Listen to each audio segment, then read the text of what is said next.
माननीय उपसभापति महोदया, आज मैं सेंट्रल आर्म पुलिस फोर्स के बिल का समर्थन करने के लिए और क्यों खड़ा हुआ हूं, इसका मैं बिंदुवार विवरण सदन के सामने रखना चाहूंगा। हम सब जानते हैं कि बीएसएफ को कहा जाता है it is first line of defence. देखिए, सेना सीमा पर लड़ती है और जो पुलिस बल है वो अंदर लॉ एंड ऑर्डर को संभालते हैं, मगर सेंट्रल आर्म पुलिस फोर्स एक ऐसी फोर्स है जो सीमा पर भी मोर्चा संभालती है और देश के अंदर भी मोर्चा संभालती है। यानी हम कह सकते हैं कि it is not just the India's first line of defence, it is India's main line of internal defence. And Modi सरकार is trying its tooth and nail to defend the interest of these forces who are the main line of India's defense. अब इन बलों के प्रति सरकार का जो मूल्यांकन है यदि करना है किसी को, तो मुझे लगता है तीन आधार पर करना चाहिए। एक है कि उनकी कैपेबिलिटी कैसे बढ़ रही है, यानी प्रतिरक्षा क्षमता। दूसरा है कि प्रशासनिक व्यवस्था यानी एडमिनिस्ट्रेटिव सिस्टम कैसे काम कर रहा है, और तीसरा है कि मोरल कैसे काम कर रहा है। महोदया, मैं आपके संज्ञान में लाना चाहता हूं कि यह बदलाव सरकार आने के साथ ही दिखाई पड़ गया। 2014 26 मई को हमारी सरकार आई और आप सबको ध्यान होगा 2014 से पहले बीएसएफ, वो हमारा सेंट्रल पैरामिलिट्री फोर्स जो कि बॉर्डर पे तैनात रहता था, शेलिंग की बहुत घटनाएं आती थी और उस समय बीएसएफ के डीजी का फोन आया तत्कालीन गृह मंत्री राजनाथ सिंह जी के पास कि सर शेलिंग हो रही है, हमने सफेद झंडा दिखा दिया है। तो पूछा गया सफेद झंडा क्यों दिखाया है, तो कहा गया सब हमें यही आदेश है कि जब शेलिंग हो तो सफेद झंडा दिखाना है। तो गृह मंत्री जी ने उत्तर दिया, अब ये मोदी की सरकार है, अब सफेद झंडा नहीं दिखाना है, जितनी शेलिंग होगी उससे ज्यादा मुंहतोड़ जवाब देना है। और हम सब लोग सर, ये बाकायदा अभी आगे बोल रहा हूं, उससे सबूत आपको स्वयं मिल जाएगा। और सर, ऑथेंटिकेशन यह है कि 2014 के बाद ऑपरेशन सिंदूर के अलावा पिछले 10 साल में कितनी शेलिंग की घटनाएं हुई नहीं दिखाई पड़ती है, इस बात का प्रमाण है।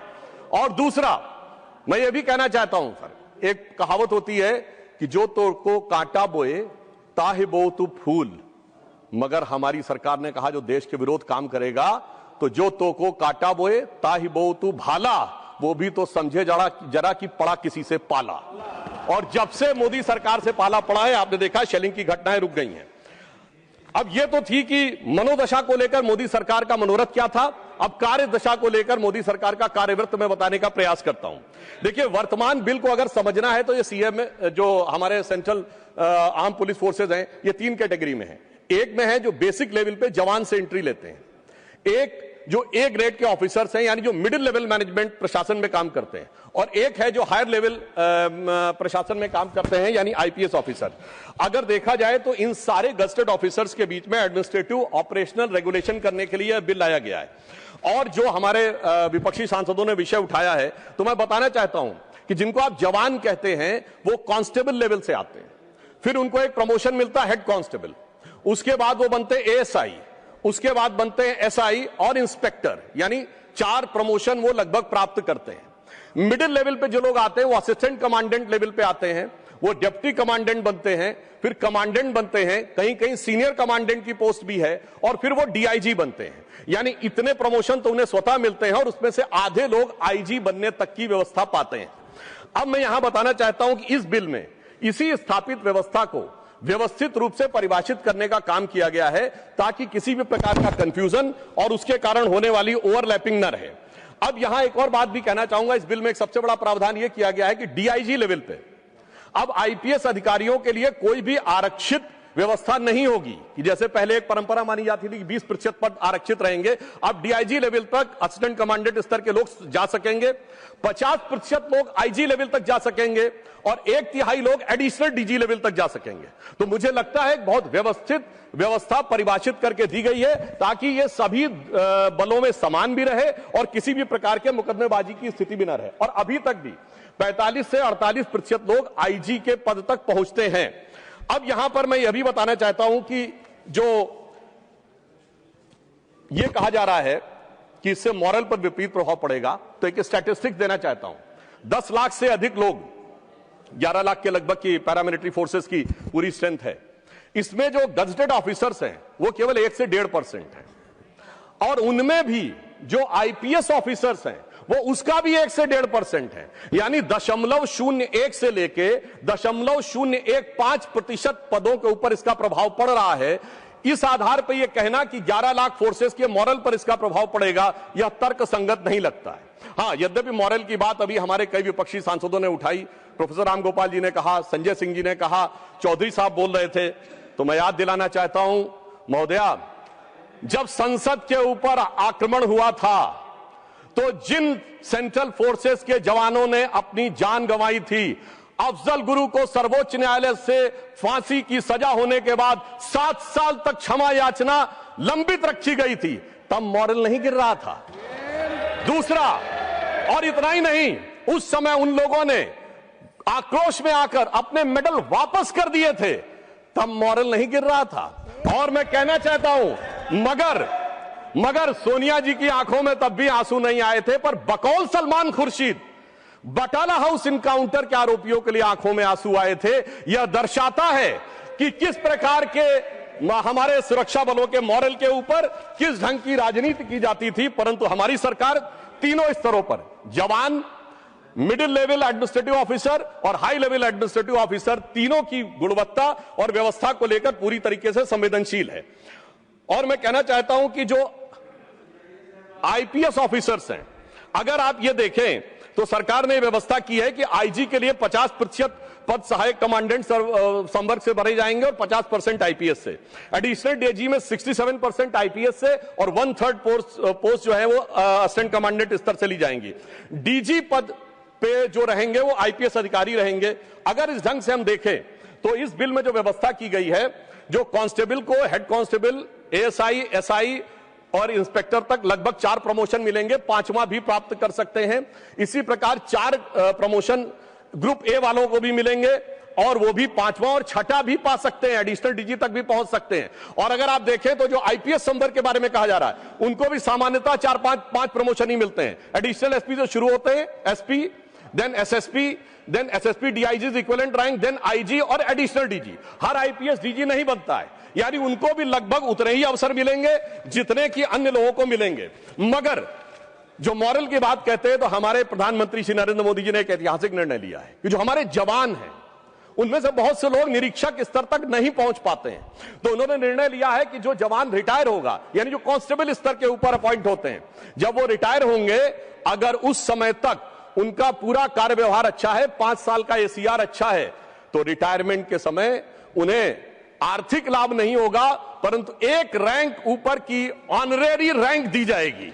मुझे लगता है कि इस प्रकार से जो हमारे बलों का मनोबल ध्यान रखने की बात करने का बहुत अच्छा निर्णय लिया है। तीसरी बात, जो आईपीएस ऑफिसर्स के संदर्भ में कहा जाता है, तो मैं ये भी विनम्रता से अपने विरोधियों से पूछना चाहूंगा कि जितनी सेंट्रल एजेंसीज हैं, IB, CBI, NIA, NSG, NTRO, RAW, सभी में तो डीजी, एडिशनल डीजी, आईपीएस ही होते हैं। तो अगर यहां पर यह व्यवस्था है, तो मुझे नहीं लगता है कि किसी भी प्रकार की इसमें कोई समस्या होने की बात है। फिर भी यदि हमारे जो विपक्षी दल हैं वो ये कहते हैं, तो ध्यान रखना चाहिए, सिर्फ विपक्ष में नहीं, कई जगह सत्ता में भी हैं। तो मैं पूछना चाहता हूं, आपकी आज तक जितनी सरकारें रही हैं और वर्तमान में जितनी राज्य सरकारें हैं, कितने डीजीपी आपने गैर आईपीएस बनाए हैं? मैं पूछना चाहता हूं, सेंट्रल एजेंसीज के चीफ आपने कितने गैर आईपीएस बनाए हैं?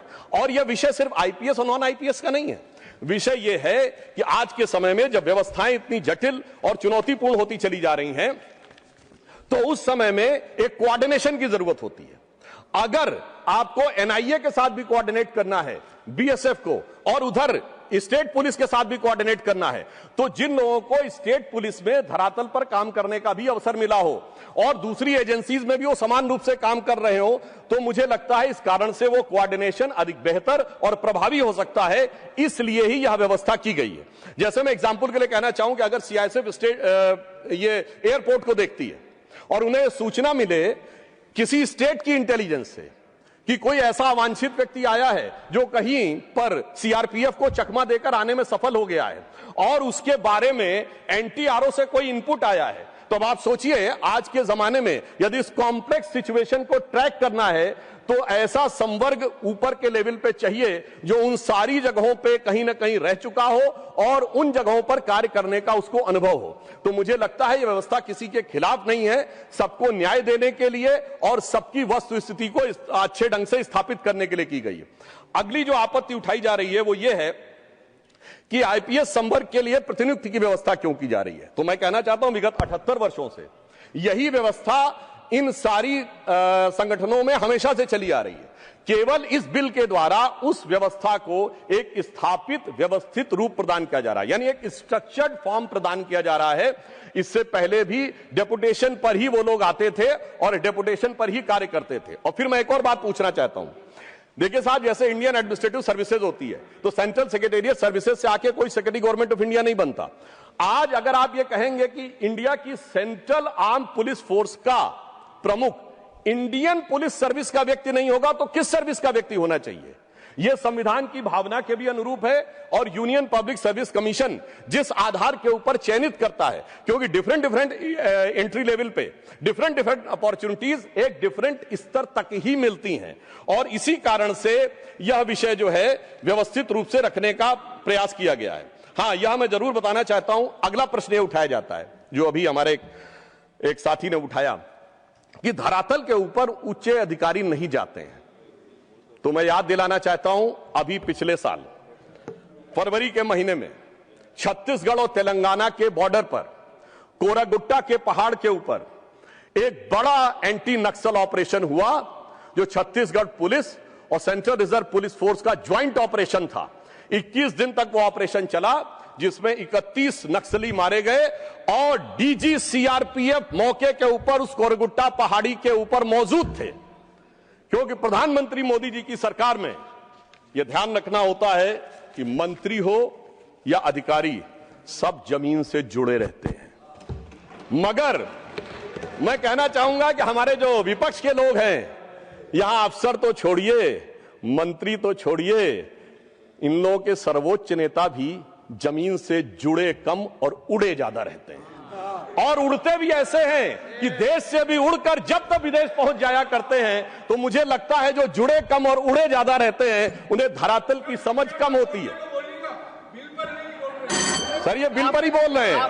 अरे साहब सुनिए, अरे सुनिए, रूरल डेवलपमेंट में वेस्ट एशिया की चर्चा कर चुके हैं आप लोग, मैं तो बिल पर ही बोल रहा हूं। अब मैं एक और बात बताना चाहता हूं। देखिए, आईपीएस अधिकारियों से लेके समूह आ के अधिकारियों से लेके प्रमोशन को लेकर, प्रशासनिक व्यवस्था को लेकर कितनी अच्छी समझ है इन लोगों की। याद करिए, इनकी पार्टी के एक नेता ने स्टेटमेंट दिया था 2023 में कि भाई ये बताइए सेक्रेटरी गवर्नमेंट ऑफ इंडिया में कितने ओबीसी हैं। अब उन्हें यही नहीं पता कि उस समय तक 1994 बैच के जो आईएएस ऑफिसर थे वो सेक्रेटरी गवर्नमेंट ऑफ इंडिया थे। यानी प्रशासनिक व्यवस्था में कैसे एंट्री होती है और किस ढंग से प्रमोशन पाकर पहुंचा जाता है, ये उन्हीं को नहीं पता हो सकता है जिन्हें यह पता हो कि पैदा होते ही सीधे उच्च पद पर पहुंच जाते हैं। उनके लिए इन व्यवस्थाओं को समझना मुझे लगता है अधिक मुश्किल होता है। अब मैं ये भी बताना चाहता हूं कि इतना ही नहीं, मैं बिल्कुल विषय पे बोल रहा हूं और दृढ़ता के साथ यह विषय रखना चाहता हूं। कांग्रेस पार्टी के एक सर्वोच्च नेता ने बोला था, यह कहा था जनवरी 2025 में कि हमें संघ भाजपा से नहीं इंडियन स्टेट से भी लड़ना है। इंडियन स्टेट का डिफेंडर कौन है? इंडियन स्टेट का डिफेंडर कौन है? Central administrative police force Indian state के डिफेंडर्स हैं और इसलिए मैं कहना चाहता हूं उनको हम डिफेंड करने के लिए खड़े हुए हैं, जिनको कि आप लोग जिन पर अटैक करने की बात करते हैं। और वह बात भी मैं सब प्रमाण बोलता हूं, आज भी इनकी मानसिकता क्या है। अभी 16 अप्रैल 2024 को छत्तीसगढ़ के कांकेर जिले में एक मुठभेड़ हुई जिसमें 29 नक्सली मारे गए और छत्तीसगढ़ के कांग्रेस के नेताओं ने और वहां के पूर्व मुख्यमंत्री ने यह कह दिया कि ये तो गरीब आदिवासी थे, ये मुठभेड़ फर्जी थी। और सर 2 दिन के बाद 18 अप्रैल 2024 को नक्सली संगठनों ने यह प्रेस रिलीज जारी कर दी कि मुठभेड़ में उनके इतने लोग मारे गए। मुझे लगता है ये अपने आप में इस बात का प्रमाण है कि इस तरह के संवेदनशील विषय के ऊपर केंद्रीय सुरक्षा बलों के जो मॉरल के ऊपर, उनकी मानसिकता और मनोदशा के ऊपर जो राजनीति की जाती है, उस राजनीति से बचने का प्रयास करना चाहिए। और फिर मैं एक दुखद उदाहरण याद दिलाना चाहता हूं, सारे देश को याद होगा। 6 अप्रैल 2010 को दंतेवाड़ा में 76 सीआरपीएफ के जवान शहीद हो गए थे। उनकी दर्दनाक मृत्यु हुई, पर मीडिया में यह भी समाचार आए थे कि कई जगहों पर जश्न मनाया गया था। और जश्न मनाने के बाद उस समय इस जश्न का भी विरोध किसने किया? सत्ता में बैठे लोगों ने नहीं किया था, विपक्ष में भी हम ही ने किया था, भाजपा ने किया था, संघ ने किया था, और यूनिवर्सिटीज में अखिल भारतीय विद्यार्थी परिषद ने किया था। और मैं यह भी बताना चाहता हूं कि उसी समय के बाद 16 मई 2010 को छत्तीसगढ़ के सुकमा में एक आईडी ब्लास्ट में 16 जवान केंद्रीय बलों के मारे गए और उसी के साथ 15 आदिवासी भी मारे गए, परंतु उसके बाद उसके लिए एक भी शब्द नहीं निकला।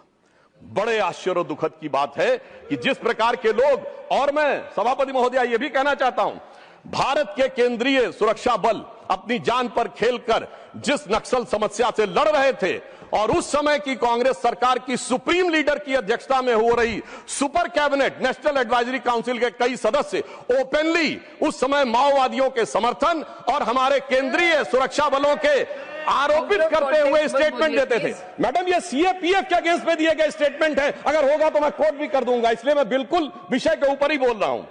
और इतना ही नहीं, वो तो छोड़िए, गृह मंत्री लोग क्या बोलते थे। चिदंबरम साहब ने 22 सितंबर 2011 को, ये इंडियन एक्सप्रेस में खबर छपी हुई है, उनका स्टेटमेंट वाइडली सर्कुलेटेड है मीडिया में, जिसमें उन्होंने कहा माओवादियों से आपको कुछ करने की जरूरत नहीं है, ना आप हथियार छोड़िए, ना अपना संगठन समाप्त करिए, ना विचारधारा छोड़िए, बस केवल बातचीत के लिए आ जाइए और अपना विचार भी नहीं बदलिए। मगर अब हमारी सरकार है, गृह मंत्री अमित शाह जी के नेतृत्व में, अब हथियार भी छोड़ने पड़ेंगे, विचार भी बदलने पड़ेंगे और राष्ट्र की मुख्य धारा में भी आना पड़ेगा। और सभापति महोदया, अगर आप मॉरल की बात करते हैं तो एक मॉरल दूसरे गृह मंत्री जी का भी था, जिन्होंने सितंबर 2024 में जाकर यह कहा कि जब वो कश्मीर में जाते थे, यद्यपि सेंट्रल पैरामिलिट्री फोर्सेज उनको पूरी सिक्योरिटी दे रहे होते थे, तो उनकी हालत क्या होती थी, वह शब्द असंसदीय है, उसे बोला नहीं जा सकता। तो मैं कविता के रूप में कहना चाहूंगा, यह सुशील कुमार शिंदे जी का बयान था उसके ऊपर, कि लहू लुहान थी घाटी और झेलम डरी हुई थी, खामोशियां रातों की दिन में भरी हुई थी, और दहशत का था वो आलम, डल लेक घूमने में गृह मंत्री के पैरों के नीचे धरती फटी हुई थी। अब मैं बताना चाहता हूं हमारी सरकार में क्या हुआ। हमारे सेंट्रल रिजर्व पुलिस फोर्स के 40 जवान पुलवामा में शहीद हुए, तो हमने बालाकोट तक जाके धरती हिला दी। हमने क्या किया, उसका प्रमाण पाकिस्तान की नेशनल असेंबली में अगर एक मंत्री ने खड़े होकर कहा कि हमने पुलवामा तक जाके मारा है, तो दूसरे जो उनके मंत्री थे उनका वीडियो अवेलेबल है, कोई जाके देख ले। अयाज सादिक ने कहा कि उस समय के फॉरेन मिनिस्टर शाह महमूद कुरैशी साहब बैठे हुए थे, आर्मी चीफ आए, आर्मी चीफ के पांव कांप रहे थे और उन्होंने कहा खुदा का वास्ता है अभिनंदन को वापस कर दो, वरना शाम तक भारत अटैक कर देगा। ये अंतर है हमारी सरकार और उनकी सरकार में। वहां गृह मंत्री के पांव कांपते थे, यहां पाकिस्तान के आर्मी चीफ के पांव कांपते हैं। यह मोदी सरकार और पूर्ववर्ती सरकारों के बीच का अंतर है। और मैं एक और बात भी बताना चाहता हूं, हमारी सरकार आने के बाद क्या हुआ, दंतेवाड़ा का वो क्षेत्र जो बहुत नक्सल प्रभावी माना जाता था, 9 मई 2015 को प्रधानमंत्री नरेंद्र मोदी जी ने वहां रैली करके दिखा दी।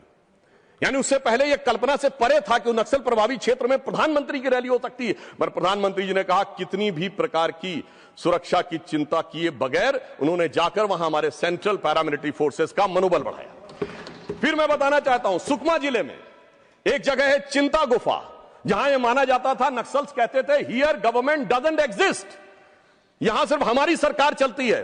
और उस समय हमारे गृह मंत्री राजनाथ सिंह जी ने जाकर चिंता गुफा में दौरा करके दिखा दिया, यानी हमारी सरकार ने दिखाया कि जहां जहां पर सेंट्रल पैरामिलिट्री फोर्सेस पोस्टेड हैं उनके मॉडल के लिए करेंगे। और अब हमारे गृह मंत्री अमित शाह जी के आने के बाद तो उस इलाके का वातावरण बदला हुआ दिखाई पड़ता है। वो बस्तर जहां कभी नक्सली घटनाएं होती थी, आज 2024 और 2025 में बस्तर में ओलंपिक करके दिखा दिया। और गृह मंत्री अमित शाह जी ने उन नक्सल प्रभावित क्षेत्रों में जहां पर कि दौरा करने के लिए पूर्ववर्ती सरकारों के मन में, मंत्रियों में भय रहता था, वहां रात्रि प्रवास करके दिखा दिया। और इतना ही नहीं, उस जो कार्यक्रम में कोई सरकारी कार्यक्रम नहीं था, बस्तर ओलंपिक 2024 में 1,65,000 युवाओं ने सहभागिता की और 2025 के ओलंपिक में 3,91,000 युवाओं ने सहभागिता की। अर्थात जन जन का समर्थन और सुरक्षा बलों का मनोबल दोनों को एक साथ हमने आगे लाकर करने का प्रयास किया और यह तभी संभव हो पाया जब सिक्योरिटी फोर्सेस की पूरी कैपेबिलिटी और सरकार को उनका पूरा समर्थन था। और फिर एक दूसरे सांस्कृतिक कार्यक्रम का आयोजन किया गया जिसमें राष्ट्रपति द्रौपदी मुर्मू जी गई इसी फरवरी में उद्घाटन में और गृह मंत्री अमित शाह जी ने समापन किया। यानी इस प्रकार से अगर देखा जाए तो उस वातावरण में जहां पर कि सेंट्रल पैरामिलिट्री फोर्सेस के लिए बहुत बड़ी चुनौती रहती थी, वहां आज एक सकारात्मक वातावरण बना। मगर सभापति महोदया, कुछ पैरामिलिट्री फोर्सेस ऐसे जिनका नाम भी कुछ याद दिलाता है, जैसे Indo Tibetan border police, Bharat Tibet सीमा पुलिस। यह नाम याद दिलाता है कि जब भारत आजाद हुआ तो भारत की सीमा तिब्बत से मिलती थी, चीन से नहीं मिलती थी। भारत तिब्बत सीमा पुलिस उस बात का प्रमाण है। मगर क्या करें, अचकन शेरवानी पहनने वाले, उर्दू और अंग्रेजी बोलने वाले, मंदिर के में डिप्रेशन महसूस करने वाले पंडित जी की शेरवानी में लगे हुए गुलाब ने इतने कांटे बो दिए कि भारत तिब्बत सीमा पुलिस, आज भारत तिब्बत सीमा भारत चीन की सीमा में आ गई और वो कांटे आज तक भारत के हृदय में पड़े हुए हैं। दूसरी बात मैं याद दिलाना चाहता हूं, हमारे बहुत प्रबुद्ध लोग बैठे हुए हैं विपक्ष की तरफ। इंडो तिब्बतन बॉर्डर पुलिस की स्थापना कब हुई? 24 अक्टूबर 1962। 20 अक्टूबर 1962 को चाइना ने अटैक कर दिया, तब याद आया कि सीमा की सुरक्षा के लिए कोई बल भी होना चाहिए। इसके लिए संस्कृत में कहावत होती है, प्रोदीप्ते भवने चकूप खननम, यानी आग लगने की संभावना हो तो पानी पहले से मत रखो, जैसे ही भवन में आग लगे वैसे ही कुआं खोदना शुरू करो। मुझे लगता है कि यह दूरदृष्टि कैसी थी भारत की सुरक्षा के लिए। यह आईटीबीपी का जो स्थापना और उसका वातावरण यह दिखाता है। अब इसमें कौन सी बुद्धि कही जाए सभापति महोदय, चूंकि बाल बुद्धि शब्द अब आजकल असंसदीय हो गया है तो उसको मैं प्रयोग नहीं करूंगा। अगर आ की जगह ए की मात्रा लगा दी जाए तो शायद वह बुद्धि इस प्रकार की परिस्थितियों के लिए अधिक युक्तिसंगत साबित होगी। मैं दूसरा उदाहरण देना चाहता हूं कि सुरक्षा बलों में सेंट्रल पैरामिलिट्री फोर्सेस का राजनीतिक आधार पर दुरुपयोग करके कैसी समस्या उत्पन्न की जाती है। 2 जून 1995 का लखनऊ का स्टेट गेस्ट हाउस कांड, 31 मई 1995 को मान्यवर काशीराम जी ने तत्कालीन मुलायम सिंह यादव सरकार से समर्थन वापसी का लेटर लिखा था और वो लेटर भी मेरे पास अगर कहेंगे तो ऑथेंटिकेट कर दूंगा, जिसमें उन्होंने साफ साफ लिखा कि एससी एसटी के ऊपर होने वाली कंसिस्टेंट एट्रोसिटीज और सरकार के द्वारा कोई सुनवाई न होने के कारण, और उन्होंने यह भी लिखा कि भयंकर रिगिंग पंचायत चुनावों में होने के कारण हम उस सरकार से समर्थन वापस लेते हैं। और उन्होंने सेंट्रल पैरामिलिट्री फोर्सेस की सिक्योरिटी की डिमांड की और उस समय केंद्र में कांग्रेस की सरकार थी, परंतु इसके बावजूद सीआईएसएफ जो लखनऊ में थी वो नहीं पहुंची। 2 जून 1995 का वो वाकया है। उस समय उनका एक संदेशवाहक लखनऊ में भारतीय जनता पार्टी कार्यालय में हमारे तत्कालीन प्रदेश अध्यक्ष कलराज मिश्रा जी के पास आया, अटल जी से बात की गई, उन्होंने भी नरसिम्हा राव जी से बात किया तो कहा गया सीआईएसएफ की यूनिट तो है लखनऊ में मगर वो मुहर्रम के ताजिए की खिदमत में लगी हुई है, इसलिए तत्काल पहुंचना मुश्किल होगा, उसमें कुछ घंटे लगेंगे। और उस समय वातावरण यह था कि वो कुछ घंटे बहुत भारी पड़ने वाले थे अगर सेंट्रल पैरामिलिट्री फोर्सेस नहीं पहुंचते, क्योंकि यूपी पुलिस का जो रवैया था वो बहुत साफ सबको दिखाई पड़ रहा था। मगर क्या बताएं सभापति महोदया, उस समय अपनी जान पर खेलकर हमारे तत्कालीन नेता स्वर्गीय ब्रह्मदत्त द्विवेदी जी भाजपा कार्यकर्ताओं को लेकर गए और तब जाकर वहां पर मायावती जी की जान बचाने की स्थिति बनी। अगर समय रहते हुए सीआईएसएफ को भेज दिया गया होता तो यह परिस्थिति नहीं होती। मगर क्या बताएं, इधर बसपा के दलित विधायकों के जनाजे निकलने की बात हो रही थी, पर सीआईएसएफ जो था वो ताजिए की यात्रा की खिदमत में लगा हुआ था। और वैसे मैं थोड़ा सा विषयांतर होते हुए एक और भी बात कहना चाहूंगा। आजकल खमैनी साहब का बड़ा नाम लिया जाता है, जो शियाओं के धर्मगुरु थे, मगर साहब लखनऊ में शियाओं का मुहर्रम का जुलूस निकलने नहीं दिया जाता था, प्रतिबंध रहता था। वो तब शुरू हुआ जब अटल जी की सरकार आई 22 साल के बाद, तब जाके शियाओं का मदे साहबा का जुलूस निकलना शुरू हुआ, क्योंकि केंद्रीय सुरक्षा बलों का भी जो प्रयोग है वो धरातल पे तौल के किया जाता है। ये वाला वोट बैंक मजबूत है तो कोई बात, इसमें भी कौन शिया मजबूत है कि सुन्नी मजबूत है उसके आधार पर सीआईएसएफ के डिप्लॉयमेंट को देखा जाता था। अब यहां मैं ये कहना चाहूंगा, आज भी आपने देखा होगा बीएसएफ के ऊपर इस प्रकार के आरोप लगते थे जब कांग्रेस की सरकार थी कि बांग्लादेश से इन्फिल्ट्रेशन हो रहा है। मैं कहना चाहता हूं बीएसएफ की गलती नहीं थी, लैंड बाउंड्री एग्रीमेंट ही नहीं था। आधा गांव बांग्लादेश में, आधा गांव भारत में। 2016 में मोदी जी की सरकार ने आने के बाद वहां पर डिमार्केशन किया, लैंड बाउंड्री एग्रीमेंट हुआ। अब या तो गांव भारत में है या गांव बांग्लादेश में है। उसके बाद वहां कांटे की बाढ़ लगाई गई। इस कारण से अब इन्फिल्ट्रेशन रुका। मगर एक राज्य है जहां अभी तक भी फेंसिंग नहीं हो सकी है, वो है पश्चिम बंगाल। इसलिए अगर वहां पर बीएसएफ को जमीन नहीं मिल रही है तो मेरे विपक्षी साथियों से मैं पूछना चाहूंगा कि सेंट्रल पैरामिलिट्री फोर्स या सेंट्रल आर्म पुलिस फोर्सेस के लिए आपके मन में क्या है, यह इस बात से बहुत साफ हो जाता है। हाँ, एक बात मैं और कहना चाहता हूं कि चुनावों में 1989 तक सेंट्रल आर्म पुलिस फोर्सेस का उपयोग नहीं होता था। टीएन शेषन जी ने इसकी शुरुआत करवाई। पहले लोकल पुलिस यूज होती थी और जब तक लोकल पुलिस होती थी धड़ाधड़ चुनाव जीतते थे। जब से central arm paramilitary forces 96 onwards deploy होने शुरू हो गई हैं, क्योंकि वो उस राज्य के नहीं होते हैं, उनका किसी प्रकार का कोई कनेक्शन और वो नहीं होता है, उसके बाद से कांग्रेस और हमारे विपक्षी दलों के दिन थोड़ा गर्दिश में आने लगे हैं। क्योंकि पुराने जमाने में जैसे बूथ कैप्चरिंग और अन्य चीजें होती थी, सीएपीएफ के जवानों के द्वारा वो संभव नहीं होती। और मैं कह सकता हूं कि चुनावी ड्यूटी में हमारे सेंट्रल आर्म पुलिस फोर्सेज ने बहुत ईमानदारी, दृढ़ता और तत्परता के साथ काम किया है। आज भी पश्चिम बंगाल चुनाव में यह सवाल उठाया जाता है कि इतनी कंपनीज सीआरपीएफ की क्यों भेजी जा रही हैं। उसका बड़ा स्पष्ट सा कारण है। पहले 6-7 चरणों में चुनाव हो रहे थे, तो एक जगह से कंपनी रहेगी, दूसरे चरण में चली जाएगी, तीसरे में, अब 2 चरण में चुनाव है, तो मानी हुई बात है 3 गुनी अधिक कंपनीज की आवश्यकता तो होगी। इसलिए मैं अपने विपक्षी दलों से कहना चाहता हूं कि सेंट्रल आर्म पुलिस फोर्सेस के ऊपर किसी भी प्रकार की इस प्रकार की राजनीति से बचने का प्रयास करना चाहिए। जहां तक फोर्सेस की बात है तो इनके मॉडर्नाइजेशन के संदर्भ में, कल्याण के संदर्भ में ड्यूटी पे मृत्यु के दौरान 25 लाख और अगर एक्शन के दौरान मृत्यु होती है तो 35 लाख की व्यवस्था की गई है। व्यावसायिक शिक्षा पाने वाले जवानों के, जो हताहत जवान हैं, उनके बच्चों विधवाओं के लिए 3,000 रुपए महीने की स्कॉलरशिप की व्यवस्था की गई है। 2022 में सीएपीएफ पुनर्वास योजना शुरू की गई है। और दुर्गम क्षेत्रों में जाने के लिए अगर देखा जाए तो हवाई यात्रा की सुविधा भी की गई है। आधुनिकीकरण के लिए भी, सेंट्रल आर्म पुलिस फोर्सेस के आधुनिकीकरण के लिए भी कई मैकेनिज्म बनाए गए हैं। Indian cyber crime coordination centre बनाया गया है, national cyber crime portal centre बनाया गया है और 2021 में citizens financial cyber fraud reporting and management system बनाया गया है, जिसके द्वारा 1930 हेल्पलाइन का प्रयोग करते हुए अब तक 17.82 लाख शिकायतें और 5500 करोड़ रुपए जनता के डूबने से बचाए जा चुके हैं।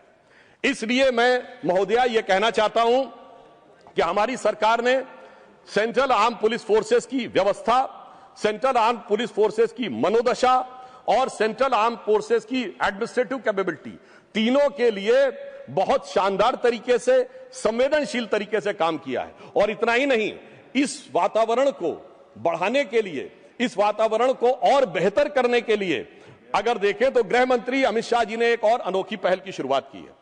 उन्होंने जवानों को वृक्षारोपण के कार्य के लिए लगाया है। वृक्षारोपण के कार्य से एक सकारात्मक वातावरण उत्पन्न होता है और उसमें अब तक 7 करोड़ पौधे हमारे सीएपीएफ के जवानों के द्वारा लगाए जा चुके हैं। अर्थात अब और एक और बात यह है कि पहली बार सीआईएसएफ में महिला बटालियन अलग से स्थापित करने की व्यवस्था प्रधानमंत्री मोदी जी की सरकारों ने की है। और जो हॉरिजॉन्टल व्यवस्था रिजर्वेशन की कई स्थानों के ऊपर सीएपीएफ में हमारी सरकार ने की है। सेना से आने वाले अग्निवीरों के लिए भी यहां पर पदों को आरक्षित करने की व्यवस्था सीएपीएफ में की है, ताकि आर्म फोर्सेस के साथ एक बेहतर तारतम्य बना रहे। परंतु मैं यह कहना चाहता हूं, हम तो पौधे लगा रहे हैं जिनके जमाने में सीएपीएफ के जवानों के अरमान के पूरे बगीचे उजाड़ दिए गए थे। वो जब आकर आज कहते हैं कि साहब उनके दिल में बड़ी संवेदना है, तो उनकी परिस्थिति के ऊपर, मतलब जिनकी आंखों में आंसू भी नहीं आए थे, जिनकी आंखों में कभी उन्होंने उन बलों के लिए कुछ नहीं किया था, तो मैं एक अंत में एक पंक्ति कहकर अपना विषय समाप्त करना चाहता हूं कि जो आप हम पे आरोप लगा रहे हैं और आपके कार्यों को देखें तो देश की जनता उसको भली भांति देखती है। जिसे एक पंक्ति में कहूंगा कि चमन को सींचने में पत्तियां कुछ गिर रही होंगी, यही इल्जाम हम पर लग रहा है बेवफाई का। चमन को सींचने में पत्तियां कुछ गिर रही होंगी, यही इल्जाम हम पर लग रहा है बेवफाई का। मगर कलियों को जिसने रौंद डाला अपने हाथों से, वही दावा करे हैं अब चमन की रहनुमाई का।